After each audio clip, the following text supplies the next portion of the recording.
দক্ষিণ চব্বিশ পরগনার ফরতাবাদ এলাকা। এখানকার মানুষদের জল আলো নিয়ে তেমন অভিযোগ না থাকলেও বিস্তর অভিযোগ রয়েছে রাস্তা পারাপার করার বিষয়। দেখুন, সমস্যা তো হয়, বেশিরভাগ সমস্যা হয় সন্ধ্যেবেলা, যখন ওদিক থেকে অনেক গাড়ি অফিসের যখন ছুটি হয় সব ওদিকে যায়। স্থানীয়দের আরও অভিযোগ, ব্যবস্থা না থাকার কারণে প্রায় দুর্ঘটনা ঘটছে।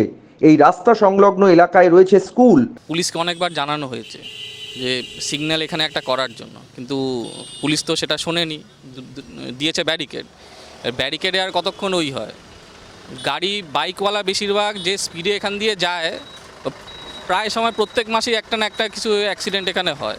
আমাদের ক্লাবের যুবদীপ্ত ক্লাবের লোকেরা অনেকবার বলেছে, ওই বলার পরে এখন গিয়ে গার্ডরেল বসেছে, আগে গার্ডরেলও ছিল না।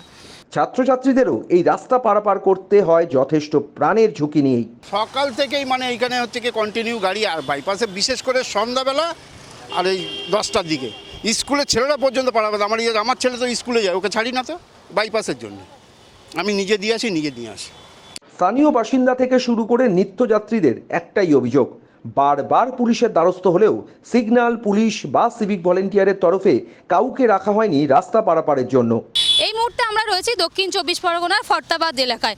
এই যে সিগন্যাল আমরা এক্ষুনি দেখাচ্ছি, আমার ক্যামেরা বন্ধু যে রয়েছেন সুধাংশুকে বলবো যে একটু ছবিটা দেখাতে। এখানে কোনো সিগন্যাল নেই, এমনকি পুলিশের তরফে কোনো ট্রাফিক সার্জেন্ট বা সিভিক ভলেন্টিয়ারের পক্ষ থেকেও কাউকে রাখা হয়নি এই যান নিয়ন্ত্রণ বা রাস্তা পারাপার করার জন্য। কিন্তু এইখানে আপনারা দেখতেই পাচ্ছেন, আমি অবলীলায় রাস্তাটা পার করলাম, কিন্তু সেখানে কোনো পুলিশের তরফে কেউ যেমন নেই, সিগন্যালও নেই। আমাকে খুব অতি সতর্কের সঙ্গে রাস্তাটা পার করতে হচ্ছে। আমি দেখাবো, শুধু রাস্তা পার নয়, এখানে যে রাস্তায় বড় বড় গর্ত রয়েছে যথেষ্ট বিপজ্জনক। এখানে স্থানীয় বাসিন্দা যারা রয়েছেন, দেখাবো যে গর্ত এড়িয়ে কিভাবে গাড়িগুলো যাচ্ছে। এখানে স্থানীয় বাসিন্দারা যারা রয়েছেন তারা বলছেন যে প্রত্যেক দিনই প্রায় কিছু না কিছু দুর্ঘটনা লেগেই থাকে। স্থানীয় প্রশাসনের দ্বারস্থ হয়েছেন এনারা, কিন্তু এখনও পর্যন্ত কোনো সদুত্তর পাওয়া যায়নি প্রশাসনের তরফে। তবে তারা আশা রাখছেন প্রশাসন আগামী দিনে করবেন, কিন্তু সেই উত্তর তারা কবে পাবেন বা সমাধান কবে হবে সে কিন্তু এখনও প্রশ্নের খাতায়।